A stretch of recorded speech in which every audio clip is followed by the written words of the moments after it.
Elathur Hindustan petroleum പ്ലാന്റിലെ diesel ചോർച്ച ഓപ്പറേറ്ററുടെ വീഴ്ചയെന്ന് ജില്ലാ ഭരണകൂടം. കുറ്റക്കാർക്കെതിരെ ശക്തമായ നടപടിയുണ്ടാകുമെന്നാണ് ജില്ലാ ഭരണകൂടം വ്യക്തമാക്കുന്നത്. അതേസമയം ജലസ്രോതസ്സുകളിൽ പടർന്നിട്ടുള്ള ഡീസൽ നിർവീര്യമാക്കാനുള്ള പ്രവർത്തികൾ പുരോഗമിക്കുന്നു. റവന്യൂ വകുപ്പ്, ആരോഗ്യവകുപ്പ് എന്നീ ഉദ്യോഗസ്ഥരുടെ സാന്നിധ്യത്തിലാണ് നടപടി.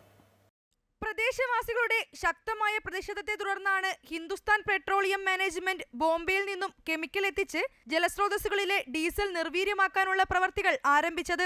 സ്പെഷ്യൽ ഓയിൽ ഡിസ്പെർസന്റ് ലിക്വിഡ് ഉപയോഗിച്ച് ജലത്തിൽ കലർന്ന ഇന്ധനം നിർവീര്യമാക്കാൻ കഴിയുമെന്ന വിശ്വാസത്തിലാണ് ജില്ലാ ഭരണകൂടവും ഹിന്ദുസ്ഥാൻ പെട്രോളിയം മാനേജ്മെന്റും. എന്നാൽ കെമിക്കലിനെ കുറിച്ച് വിശദമായി ഒന്നും അറിയില്ലെന്നും ആശങ്കയുണ്ടെന്നും വാർഡ് മെമ്പർ മോഹനൻ പറഞ്ഞു.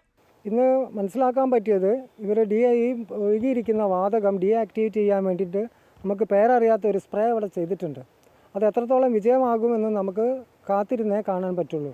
കാരണം ഇവിടുത്തെ തോടുകൾ മുഴുവൻ അധികം ഒഴുക്കില്ലാത്ത തരം തോടുകളാണ്. കടലിലേക്ക് അത് കണക്ഷൻ വളരെ കുറവാണ്. അപ്പോൾ ഇത് ഇവിടെ തന്നെ കെട്ടി നടന്ന് ഇത് ഡീആക്ടിവേഷൻ ആവോ എന്ന് നമുക്ക് ഉറപ്പില്ല. എന്തായാലും അവരുടെ ഭാഗത്ത് നിന്ന് ആദ്യം നടന്ന ഒരു സൊല്യൂഷൻ ഇത് മാത്രമാണ് ഉണ്ടായിട്ടുള്ളത്. ഇന്ധനം മണ്ണിൽ കലർന്ന ഇടങ്ങളിൽ മണ്ണ് മാറ്റി വൃത്തിയാക്കേണ്ട സാഹചര്യം ഉണ്ടായാൽ അതിനുള്ള നടപടികൾ എടുക്കാനും ഹിന്ദുസ്ഥാൻ പെട്രോളിയം മാനേജ്മെന്റിന് നിർദ്ദേശം നൽകിയതായി ജില്ലാ കളക്ടർ അറിയിച്ചു. അതോടൊപ്പം ആരോഗ്യവകുപ്പ് ഉദ്യോഗസ്ഥരും പ്രദേശത്തെത്തി വിവിധ വീടുകൾ സന്ദർശിച്ച് ആളുകളുടെ ആരോഗ്യസ്ഥിതിയെക്കുറിച്ച് വിവരങ്ങൾ ശേഖരിച്ചിട്ടുണ്ട്. പലരും ആരോഗ്യ പ്രശ്നങ്ങൾ കാരണം ബന്ധുവീടുകളിലേക്ക് മാറി താമസിച്ചിരിക്കുകയാണ്.